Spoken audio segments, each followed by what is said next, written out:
자, 여러분 안녕하세요. 오늘 축구 한번 시작해 보도록 하겠습니다. 첫 경기 빌라 대 맨시티 먼저 볼게요. 다들 아시다시피 요즘 맨시티는 너무 못하고 있습니다. 근데 얘네들의 추락이 길어지고 있어가지고 슬슬 나아질 때가 되긴 했어. 그래서 무섭습니다. 근데 여전히 맨시티는 갈만하진 않아요. 탭시드 역사상 최악의 시기다. 11경기 동안 1승 2무 8패 13득점 25실점 제대로 마탱이가 갔죠. 그나마 이제 뭐 수비진의 뭐 후뱅 디아스라든지 뭐 스톤스도 슬슬 돌아왔다지만은 저는 아직도 제 눈에는 아케나 아칸지 같은 이런 애들이 필요해 보입니다.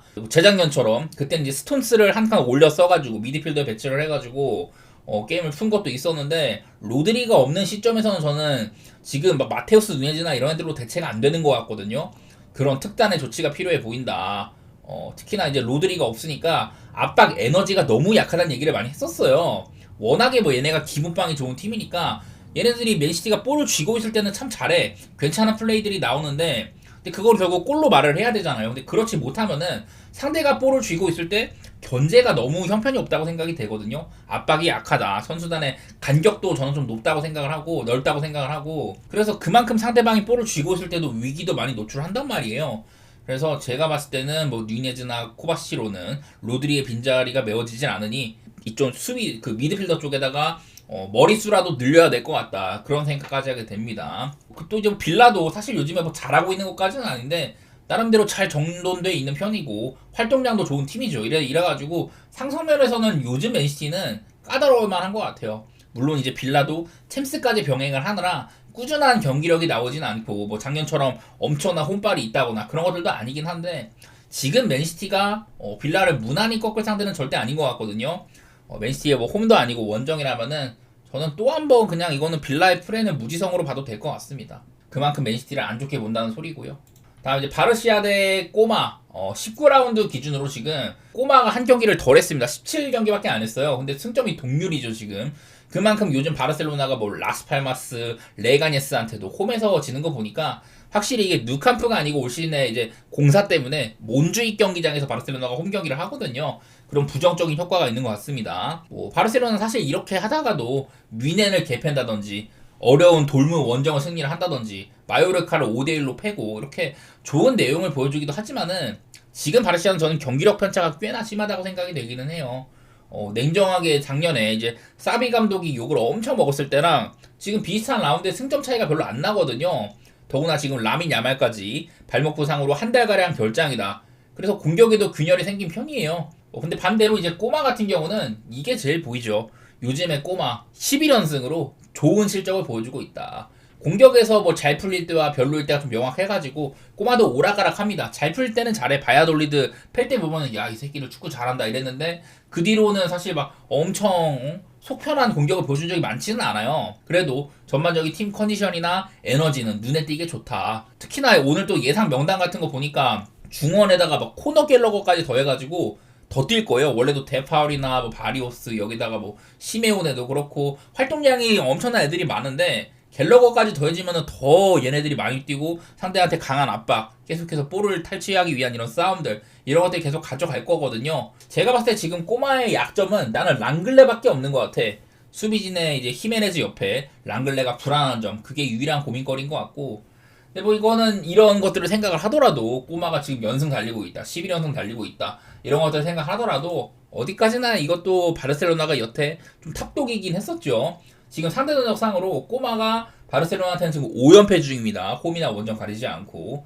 그리고 이게 맞대결상으로 보면은 이제 시메오네 감독이 2011년부터 꼬마를 집권을 했는데 2015년에서 16년 사이에 이렇게 7연패를 당했던 기록이 있거든요. 그 다음으로 지금까지의 이런 그 바르샤에 대한 꼬마가 안 좋은 5연패를 기록을 하고 있다. 이런 와중인데요. 엄밀히 말하면 오늘 뭐 누캄프는 아닙니다만은 이 꼬마의 바르셀로나 원정 마지막 승리도 되게 오래됐어요. 오른쪽에 꼬마가 언제 불이 들어오냐 그거를 보시면 되는데 일단 최근에는 뭐 슈퍼컵 이거는 누캄프가 아니었었고 바르셀로나 원정에서 꼬마가 마지막으로 승리한 게 언제냐 쭉 보면은 그냥 되게 오래됐습니다. 2006년이 마지막이거든요. 전 여러 조건들을 살펴봐도 물론 지금 요즘에 꼬마의 기세가 좋은데 사실 꼬마 보기는 좀 어려워요. 제가 봤을 때는 잘해봤자 무승부가 아닐까. 바르셀로나의 햄무나 무승부 조금 더 이거는 기록을 조금 더 신경 써보도록 하겠습니다. 왜냐면은 바르셀로나가 이게 좋을 때 걸리면은 답도 없거든.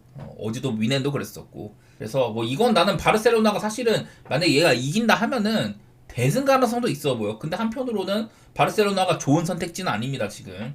꼬마가 바르시아 원정에서 이긴 지가 너무나도 오래됐다. 이거를 좀 더 신경 써보도록 할게요. 다음 오사수나 대 빌바오 경기인데 지난번에 이제 오사수나가 저는 이제 브리안 사라고사 이탈 얘기했었습니다. 뭐 미넨 소속인데 오사수나로 임대를 왔고 정말 잘하고 있다. 스페인 대표팀에도 뽑히고 그야말로 오사수나의 크랙이다 이런 얘기를 했었는데 브리안 사라고사가 부상으로 이탈을 했죠. 그래서 앞으로 얘네들의 경기력이 급감할 거다 이런 말씀을 드렸는데 바로 이제 두 번이나 무승부가 나왔습니다. 그리고 이 와중에 빌바오를 상대를 한다. 물론 빌바오가 얘네들이 뭐 극강인 홈은 아니기는 해요. 빌바오가 원정이긴 한데 오사수나 입장에서는 매우 까다로운 상대죠. 이제 빌바오 같은 경우는 얘네들이 그 운이 엄청 나빴었던 지로나전 그때 이제 페널티킥 2개인가 미스했던 날인데 그날 이후로 13경기 동안 9승 3무로 모든 대회에서 지금 좋은 페이스를 보여주고 있거든요. 그리고 뭐 상대 전적 같은 것들 보면은 뭐 역대로 봐도 오사수나는 뭐 빌바오는 빌바오 상대로 오사수나가 나름대로 승리를 많이 챙겨가긴 했어. 그 전에도 보면은 꽤나 많이 이기고 뭐 빌바오의 원정승도 많이 있지만은 이번 시즌도 사실 오사수나는 다크호스에 속하긴 하거든요. 그래가지고 나는 이거는 빌바오의 배당이 마냥 끌리진 않는 것 같아.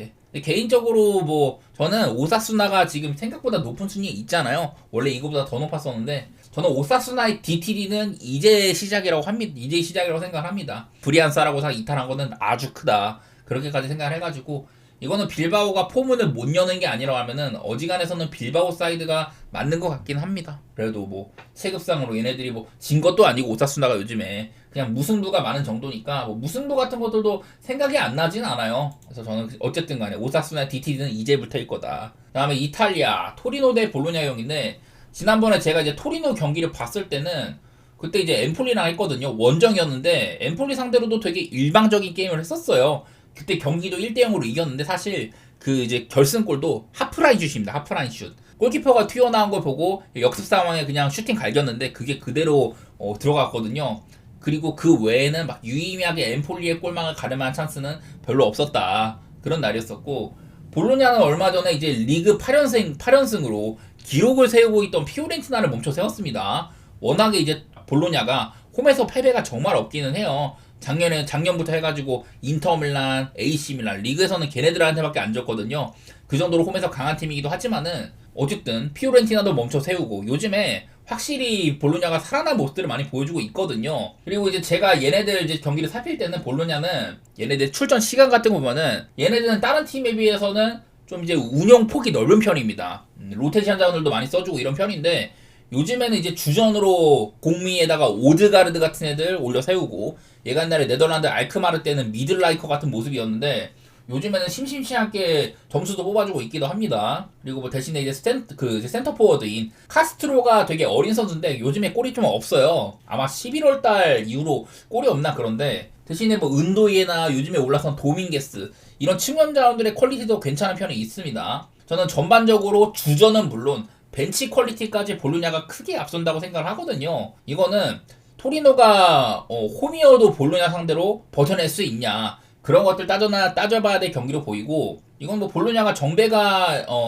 이유가 있다고 생각이 됩니다. 저는 요즘에 볼로냐의 최근 모습들로는 원정에서도 이배당에도 승을 볼 근거는 있다고 생각합니다. 저는 볼로냐 승에다가 햄무 그렇게 보도록 할게요. 다음 경기 제노아 대 나폴리 경기인데 일단은 요즘에 제노아가 잘 안 져요. 6경기 동안 무패 행진 중인데 비에이라 선임 이후에 1승 3무기도 합니다. 그전에는 뭐 9경기 동안 3무 6패를 엄청 부진했었는데 그런 시절이 지나고 잘 안 지기는 해요. 제가 이제 맨날 제노아 얘기할 때마다 얘네들 구단의 이제 모기업의 자금난이 심하다. 그래가지고 작년에만 해도 뭐 레텍이 팔고 그 이제 그빈빈손 팔고 주제 마르티네스 골키퍼 팔고 토트넘에 드라우신 보내고 이런 식으로 핵심 자원들을 다 내보냈단 말이야. 근데 이제 뭐 루마니아계 구단주가 새로 왔어요. 이제는 아마 주축 파는 거는 그만하고 어느 정도 투자도 이루어질 것 같아.